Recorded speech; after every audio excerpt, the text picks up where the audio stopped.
गुरुर्ब्रह्मा गुरुर्विष्णू गुरुर्देवो महेश्वरः गुरुः साक्षात् परब्रह्म तस्मै श्री गुरवे नमः. नमस्कार.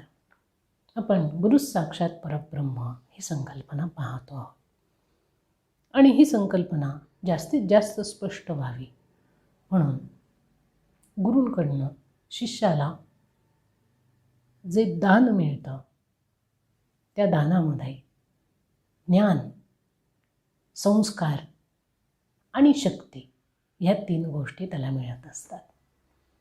गुरु आपल्याला जे ज्ञान प्राप्त झालेलं आहे ते ज्ञान त्याला देतात. हे ज्ञान कसं असतं तर हे शाब्दिक ज्ञान दिलेलं असतं आणि त्या ज्ञानावरती शिष्याने चिंतन करून अभ्यास करून ते आत्मसात करायचं असतं, त्याची अनुभूती घ्यायची असते. दुसरा आहे संस्कार. गुरु जे असतात ते आपल्या शिष्यांवरती चांगले संस्कार करतात, सुसंस्कार ज्याला म्हटलं जातं ते. हे संस्कार म्हणजे तरी काय असतं तर जी श्रेष्ठ अशी जीवनमूल्य आहेत ती जीवनमूल्य गुरु या संस्कारातून शिष्याच्या अंगी बाणत असतात. बघा, कुठलेही परंपरेमध्ये असणारे गुरु जीवनमूल्य सोडत नाहीत. श्रेष्ठ तर जीवनमूल्यांचं आचरण अत्यंत काटेकोरपणे ते पाळतात, करतात. खरं तर ते पूर्णपणे मुक्त असतात, कुठलेही बंधनं त्यांना बांधू शकत नाही, पण तरीसुद्धा सगळ्या जीवनमूल्यांचं ते योग्य पद्धतीने पालन करतात आणि तेच आपल्या शिष्यांना ते शिकवत असतात. म्हणून जो संस्कार असतो तो ते करतात. त्यानंतर शक्ती प्रदान करतात. जसं आपण मागे पण बघितलं की त्यांनी संपादन केलेली जी शक्ती असते मंत्रातून, त्यांच्या साधनेतून, ती शक्ती ते आपल्या शिष्याला देतात. आता ह्या ज्या गोष्टी सगळ्या दिल्या जातात ह्या अंशात्मक दिल्या जातात, पण त्या अंशात्मक दिलेल्या ज्या गोष्टी असतात त्या इतक्या प्रभावी असतात की त्या गोष्टी आपण स्वीकारल्यानंतर आपल्यामध्ये हळूहळू अंतर्बाह्य परिवर्तन व्हायला लागतं. म्हणून गुरु जे काही मंत्र देतात त्याला बीज असं म्हटलं जातं. मंत्र बीज किंवा बीज मंत्र. मंत्र हे बीज असतात. कशाचं बीज असतात तर शक्तीचं, सामर्थ्याचं, बलाचं, तेजाचं, ज्ञानाचं, आपलं संपूर्ण जीवन घडवण्याचं बीज हे मंत्र असतात. जसं जसं या मंत्रांचे आवर्तनं शिष्याकडून व्हायला लागतात तसं तसं या सगळ्या गोष्टींनी तो शिष्य संपन्न व्हायला लागतो. म्हणून मंत्र हे बीज आहे. आणि बीज या मंत्रामध्ये फक्त आत्मज्ञान आहे का तरी संपूर्ण सृष्टीचं ज्ञान या मंत्राच्या सामर्थ्यामध्ये किंवा मंत्राचं ते सामर्थ्य आहे की त्याच्यामध्ये संपूर्ण विश्वाचं ज्ञान सामावलेलं असतं. संपूर्ण विश्वाचं ज्ञान या मंत्रामध्ये सामावलेलं असतं. म्हणून हे जे मंत्र आहेत हे सद्गुरूंकडनं आपल्याला प्राप्त होतात दीक्षेच्या वेळेला, दीक्षेच्या माध्यमातून. हळूहळू शिष्यामध्ये असणारे जे अवगुण आहेत, दुर्गुण आहेत ते सुटायला लागतात. वाईट सवयी नाहीशा व्हायला लागतात आणि चांगल्या गोष्टी तो सहजतेने स्वीकारायला लागतो, अंगी बाणायला लागतो. या दीक्षेमुळे त्याच्या मनामध्ये असणारे दोष कमी होतात. बुद्धीवर असणारे जे मल आहेत ते हळूहळू नाहीसे होतात आणि त्याचं स्वरूप जे आहे, स्वरूप, आत्मरूप, ते प्रकट व्हायला लागतं, प्रकाशित व्हायला लागतं. मग बुद्धीवर असणारे जे 3 मल आहेत ते कोणते आहेत ते आपण पाहणार आहोत आणि दीक्षेमुळे हे मल कसे बाजूला होतात त्याचाही आपण विचार करणार आहोत.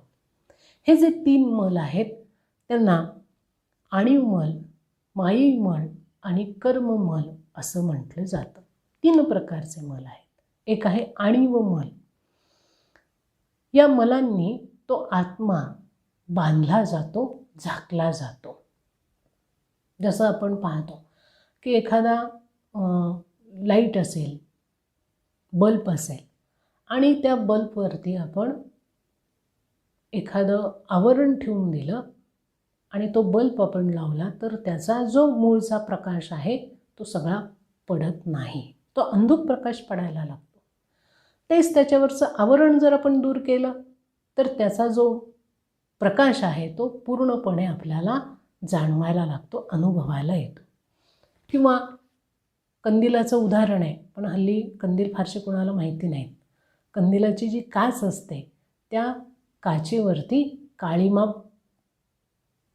पसरतो त्या आतल्या ज्योतीमुळे. तोच काळीमा ज्या वेळेला आपण दूर करतो त्यावेळेला त्या ज्योतीचा पूर्ण प्रकाश कंदिलातून बाहेर पडतो. आणि जर तो काळीमा आपण दूर केला नाही तर अंधुक प्रकाश दिसतो. हे जसं आहे तसंच या बंधनांचं आहे, या मलांचं आहे की जोपर्यंत बुद्धीवरती ते मल आहेत ते आत्म्याच्या भोवती असतात. कारण बुद्धी आणि आत्मा हे एकमेकांच्या जवळ आहेत. बुद्धीनंतर आनंदमय कोश आहे आणि या आनंदमय कोशाचा केंद्रबिंदू म्हणजे ते सच्चिदानंद तत्व आहे, आत्मस्वरूप आहे. मग जोपर्यंत बुद्धी केवळ आणि केवळ जड जगाचा विचार करेल, भौतिक जगाचा विचार करेल, तोपर्यंत ती या मलांनी युक्त असते. जशी जशी साधना शिष्याची, साधकाची वाढायला लागते तसं तसं काय होतं की त्याचा विचार करण्याची दिशा बदलते. बाह्य सृष्टीचा विचार करण्यापेक्षा तो आंतरिक सृष्टीचा विचार करायला लागतो. बाह्य ज्या जड पदार्थांकडे त्याचा ओढा असतो तो ओढा थांबतो आणि आंतरिक कुठल्या कुठल्या गोष्टी आहेत, कुठल्या शक्ती आहेत, आत काय आहे हे जाणून घेण्याचा तो प्रयत्न करत जातो. तर हे मलनिवृत्ती होणं फार गरजेचं आहे. आपली बुद्धीच आपल्या संपूर्ण जीवनाला दिशा देत असते. जे विचार आपण बुद्धीतून करतो त्या विचारांनाच धरून आपण आपलं जीवन जगत असतो.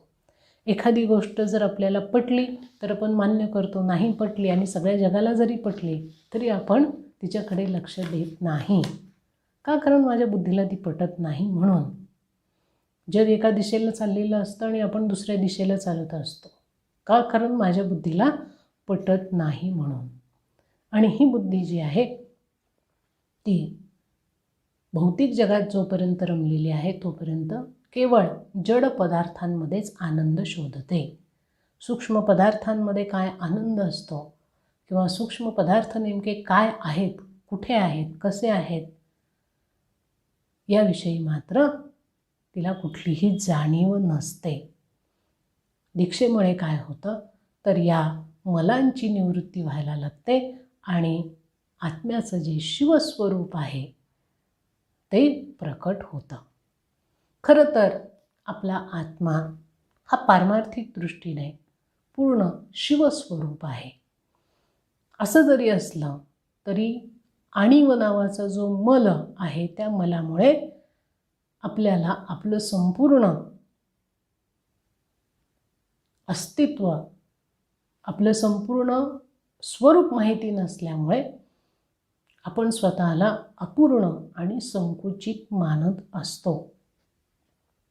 आजही आपल्याला विचारलं तर तुम्ही कोण आहात तर आपण आपली ओळख आपल्या जड शरीराला लक्षात घेऊन करून देतो की मी स्त्री आहे, मी पुरुष आहे, माझं नाव असं आहे, मी हे शिकलो आहे, मी ते करतो आहे, मला हे आवडतं, मला ते आवडत नाही.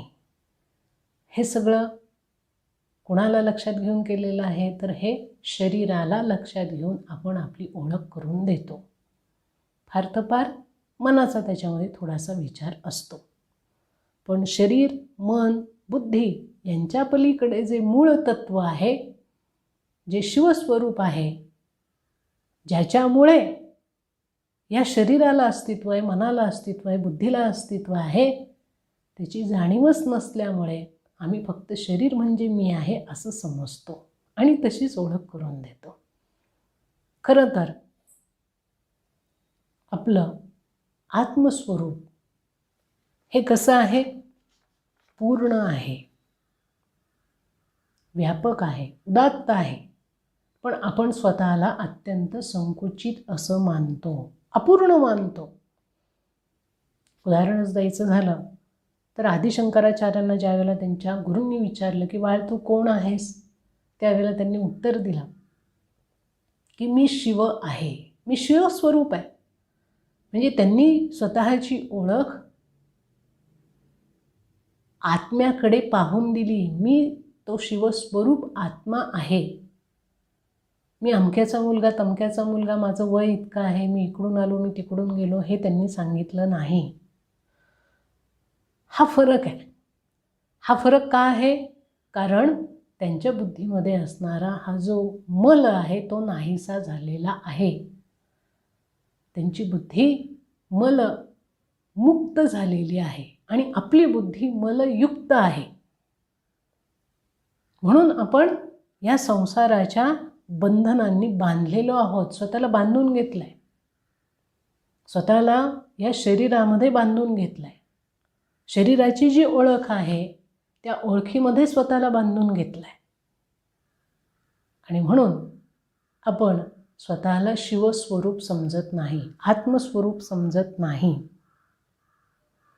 स्वतः पूर्ण मुक्त असूनही स्वतःला बंदिस्त मानतो आणि त्याचप्रमाणे वागतो, त्याचप्रमाणे कर्म करतो.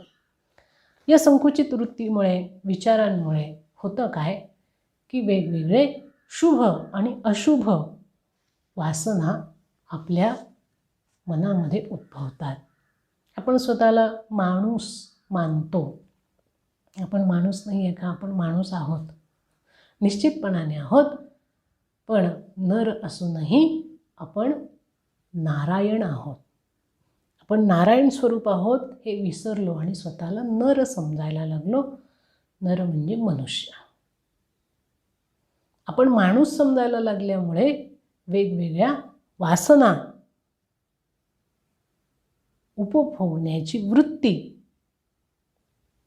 आपल्यामध्ये निर्माण होते आणि मग वासना तृप्ती करता आपण जन्म, जीवन आणि भोग ह्या गोष्टी आपल्याला अनिवार्य ठरतात. आपल्याला परत परत वासनांमुळे जन्म घ्यावा लागतो. जन्म घेतल्यानंतर जन्म घेणं सोपं आहे का? नाही. 9 महिने आईच्या गर्भामध्ये जसा गरम पाण्यामध्ये बटाटा उकडतो तसं त्या गर्भाशयामध्ये तो गर्भ उकडत असतो. तिथे असणारं सगळे जे काही मल वगैरे आहे त्याच्यामध्ये तो पडून असतो. अनंत यातना त्या ठिकाणी त्याला होत असतात. मग जन्म होतो. जन्म झाल्यानंतर जीवन जगावं लागतं. हे जीवनसुद्धा सोपं आहे का? अजिबात सोपं नाही. जीवन जगणं अजिबात सोपं नाही. लहान बालक असतं बघा, जन्माला आल्यानंतर त्यांनी शू केली, शी केली, त्याला काही त्रास होतो आहे, आईला काही कळत नाही. ते आपले वेगळेच औषधं त्याला देत असते. त्याच्या वेदना वेगळ्याच असतात. त्याला सांगता येत नाही, बोलता येत नाही.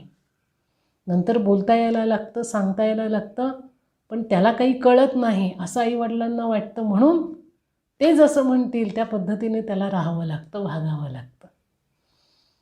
जीवनाच्या कुठल्याही अवस्थेचा तुम्ही विचार करा, अनुभवा. ते अनुभवत असताना प्रत्येक अवस्थेमध्ये त्रास आणि त्रासच जास्त होतो. सुख हे अत्यंत कमी अनुभवायला येतं. आनंदाचे क्षण फार कमी असतात. त्यामुळे वासना तृप्ती करता जन्म झाल्यानंतर जीवन जगावं लागतं. जीवन जगताना प्रत्येक ठिकाणी संघर्ष करावा लागतो. पोट भरण्याकरता, आपलं अस्तित्व टिकवण्याकरता, ज्ञान मिळवण्याकरता, पैसा मिळवण्याकरता, सांभाळण्याकरता सगळ्या गोष्टींकरता आपल्याला संघर्ष करावा लागतो, वेगवेगळे भोग आपल्याला भोगावे लागतात आणि त्यातून पुन्हा काय होतं तर पुन्हा कर्म घडतं. मग कर्म घडलं की त्या कर्माचं पुन्हा बंधन निर्माण होतं, त्याला कर्ममल असं म्हटलं जातं. हे दुसरं बंधन आहे. पहिलं बंधन आपण बघितलं आणीव, स्वतःला संकुचित मानणं, स्वतःला देहस्वरूपामध्ये पाहणं आणि तसं मानणं, तसाच विचार करणं, तसंच वागणं, तसंच कर्म करणं. जे काही कर्म आपण करतो त्याच्यामागे वेगवेगळ्या वासना, इच्छा, त्यांची तृप्ती व्हावी म्हणून कर्म केलं जातं आणि त्यातून पुन्हा कर्म तयार होतं, त्या कर्माचं पुन्हा बंधन तयार होतं आणि मग हा जन्म पुन्हा पुढचा, पुन्हा त्याच्या पुढचा, सगळं चालू. पुनरपि जननम पुनरपि मरणम, पुनरपि जननी जठरे शयनम.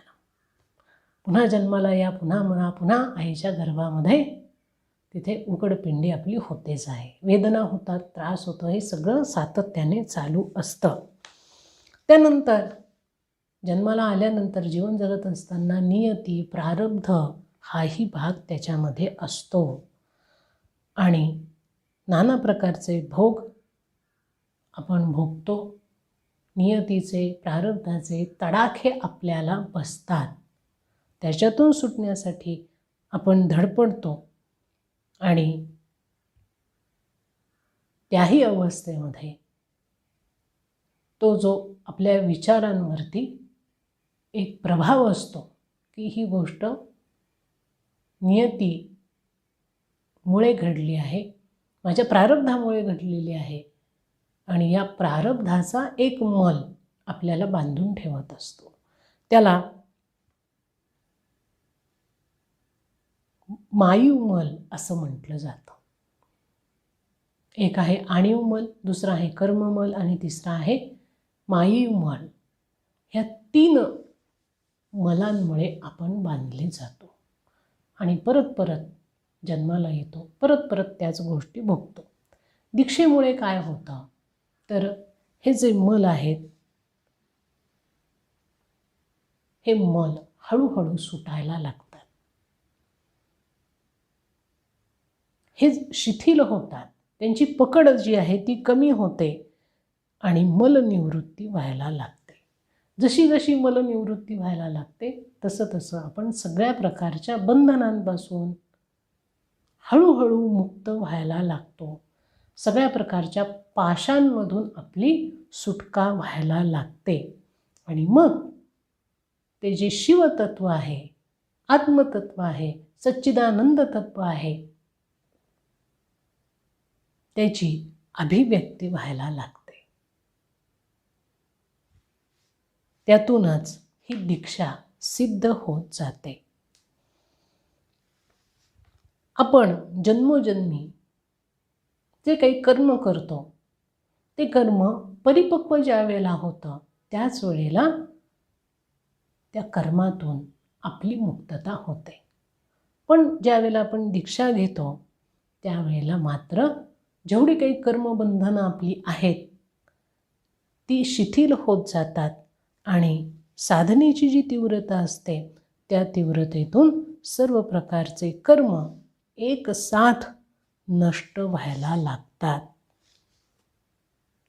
बघा, हा जो भाग आहे ना, हा गुरु आपल्या शिष्याला नीट समजून सांगत असतात. कुठलं कर्म करायचं, कुठलं कर्म करायचं नाही, कुठलं योग्य आणि कुठलं अयोग्य हे जसं सांगितलं जातं तसं जे कर्म केल्यानंतर त्याच्यातून वेगवेगळी बंधनंही आपल्याला निर्माण होतात. जन्माला आल्यानंतर बंधनांमध्ये आपण अडकतोच, या संसारामध्ये अडकतोच. कर्म करताना बंधनांमध्ये अडकतो. त्या कर्मांच्या बंधनातून आपली सुटका लवकर होत नाही, कारण प्रत्येक कर्म करत असताना त्याच्यामध्ये अहंभाव असतो, मीपणा असतो. ते कर्म मी केलं आहे हा जो मीपणा आहे, हा जो अहंभाव आहे, हा जो कर्तृत्व भाव आहे, त्यामुळे ते बंधन कर्माचं आपल्याला येऊन चिकटतं आणि त्याचं फळ आपल्याला भोगावं लागतं. मग ते चांगलं असू द्यात किंवा वाईट असू द्यात. मग हे जन्मोजन्मी एवढंच चालतं. कर्म करायचं, त्याच्या बंधनामध्ये अडकायचं, पुन्हा ते कर्म परिपक्व होईपर्यंत थांबायचं. ते परिपक्व होईपर्यंत बाकीची कर्म आपण करतो आणि कर्माची ही साखळी लवकर सुटत नाही. त्याच्याकरता श्रीमद्भगवद्गीतेमध्ये भगवंतांनी सांगितलं आहे की सगळं कर्म जे काही तुम्ही करता ते कर्म मला अर्पण करा. जे कर्म करा आणि मला अर्पण करा असं नाही. तर ते कर्म तू व्यक्ती म्हणून करत नाहीस, तर ते कर्म तुझ्या अंतर्यामी बसलेलं शिवतत्व, तुझ्या अंतर्यामी बसलेलं श्रीरामतत्व किंवा कृष्णतत्व, जगदंबा तत्व, जे आपण आराध्य ज्याला मानतो ते तत्व माझ्याकडनं ते कर्म करून घेत आहे. त्यामुळे मला त्याचं कुठलंही फळ नको. मी ते करतच नाही आहे तर मला त्याच्या फळाची अपेक्षा तिथे करायची नाही. हे त्यांनी सांगितलं आहे की प्रत्येक कर्म मला अर्पण कर, म्हणजे मी ते करतो आहे असं समजून कर. हे कर्म मी म्हणजे माझं शरीर, माझं मन या जाणीवेने करू नको. त्या शरीराच्या, मनाच्या, बुद्धीच्या मागे जो मी बसलेला आहे, जे आत्मतत्व बसलेलं आहे, त्याच्या प्रेरणेने हे कर्म घडत आहे. त्यामुळे त्याचं बंधन शरीराला, मनाला राहत नाही. पण हे आपल्याला कळत नाही आणि मग या सगळ्या प्रकारच्या बंधनांमध्ये अडकतो आणि मग फक्त जीवनभर आपण दुःख, निराशा, उद्वेग, भीती याच्यामध्ये स्वतःला गुंतवून घेतो. त्याच्यामध्येच आपण राहतो. आपण पूर्णपणे ही सगळी बंधनं सोडून तोडून बाहेर येऊ शकत नाही. आणि ह्या सगळ्या बंधनांमुळे माणूस आणखीन संकुचित होत जातो. तो त्याचं मूळ स्वरूप विसरून जातो. आपल्याला जीवनामध्ये नेमकं काय साध्य करायचं आहे ते सुद्धा त्याला कळत नाही. भ्रमित अवस्था असते आणि त्या भ्रमामुळेच फक्त भौतिक जीवनातल्या जास्तीत जास्त गोष्टी आपण मिळवाव्या, संपन्न होत जावं आर्थिकदृष्ट्या, सामाजिकदृष्ट्या, एवढंच त्याचं ध्येय शिल्लक राहतं. दीक्षेमुळे ह्या सगळ्या गोष्टींचं भान माणसाला यायला लागतं. म्हणून दीक्षा हा अत्यंत महत्त्वाचा असा विधी आहे. या दीक्षेमुळे सर्व प्रकारची बंधनं हळूहळू कमी व्हायला लागतात. पण दीक्षा झाल्यानंतर सद्गुरू जे सांगतील त्याच पद्धतीने आपण वागलो तर हा दीक्षाविधी आणि त्यामागची जी संकल्पना आहे ती जर नीट समजून घेतली तर केवळ एक आपल्याला मंत्र मिळाला आहे, तो जपला, आपलं काम झालं, इतकं जर वरवर आपण त्याच्याकडे पाहणार असू तर कुठल्याही बंधनातून आपली मुक्तता होत नाही. गुरूंनी दिलेली शक्ती ग्रहण करणं, ते विकसित करणं, हे जर आपण करू शकलो नाही तर त्यांची शक्ती वाया जाते आणि आपल्यालाही काही साध्य होत नाही. म्हणून दीक्षा घेताना गुरूंची बाजू जेवढी महत्त्वाची आहे तेवढेच शिष्याची मनोभूमिका देखील महत्त्वाची असते. हे दान मिळालेलं असतं आणि ते मिळालेलं दान त्याला सांभाळावं लागतं. तेवढी क्षमता त्याला स्वतःमध्ये आणावी लागतेच. त्याशिवाय या गोष्टी शक्य होत नाहीत. सतत सावध राहावं लागतं. सतत मनामध्ये ध्यास ठेवावा लागतो की मला या सगळ्या बंधनांमधून मुक्त व्हायचं आहे. आत्मज्ञान मिळवणं एवढी सोपी गोष्ट आहे का? ते जर एवढं सोपं असतं तर सगळेच आत्मज्ञानी झाले असते. असं होतं का? असं होत नाही. एके ठिकाणी तर असं म्हटलं आहे की आत्मज्ञान मिळवण्याच्या इच्छेने लाखो लोक वाटचाल करायला सुरुवात करतात, पण शेवटपर्यंत त्या लाखो लोकांमधला केवळ एखादा जाऊ शकतो. इतका हा मार्ग खडतर आहे. पण तेच सद्गुरूंचं जर बोट धरून आपण चाललो, ते सांगतील त्या पद्धतीने आपण आपली साधना करत गेलो तर मात्र सहजतेने ही गोष्ट साध्य होते. आणि त्याची उदाहरणं अनेक आहेत. अगदी कमी कालावधीमध्ये हे आत्मस्वरूप जाणणारे महात्मे आपल्याकडे भरपूर होऊन गेलेले आहेत. केवळ सद्गुरूंनी दिलेल्या मंत्राचा आश्रय करून त्याच्यावरती अत्यंत श्रद्धा ठेवून आपला आत्मिक विकास साधणारे महात्मे आपल्याकडे भरपूर आहेत. केवळ सद्गुरूंची सेवा करून त्यांच्या ठिकाणी अनन्य शरणागती पत्करून स्वतःचा पूर्ण विकास करून घेणारे महात्मे आपल्याकडे भरपूर आहेत. तर हे आपण लक्षात घ्यायला हवं. दीक्षा मिळाली तर आपलं भाग्य आहे आणि हे भाग्य परमभाग्यामध्ये आपल्याला परावर्तित करायचं असेल तर पुढची वाटचाल आपण तितक्या जोमाने न थांबता करायला हवी. तेव्हाच आपलं जीवन खऱ्या अर्थाने कृतार्थ होतं. जीवनामध्ये अत्यंत श्रेष्ठ असणारं तत्व आपण साध्य करू शकतो. अत्यंत उच्च असणारा आनंद की ज्याचं वर्णन तुकाराम महाराज म्हणतात, आनंदाचे डोही आनंद तरंग, आनंदाची अंग आनंदाचे. काय सांगायचं? सगळीकडे फक्त आनंद आनंद आणि आनंद. आत आनंद, बाहेर आनंद, वर आनंद, खाली आनंद, इकडे तिकडे सगळीकडे आनंदी आनंद. अशी जी अवस्था तुकाराम महाराजांनी अनुभवली, सगळ्या संतांनी अनुभवली, ती आपल्याला या दीक्षेच्या माध्यमातून प्राप्त होऊ शकते. म्हणून दीक्षा हे प्रवेशद्वार आहे असं आपण म्हटलंय. सगळ्या प्रकारच्या गोष्टी, ज्ञान असतील, योग असेल, भक्ती असेल, आत्मानंद असेल, तो प्राप्त करून घेण्याचं प्रवेशद्वार हे दीक्षा आहे.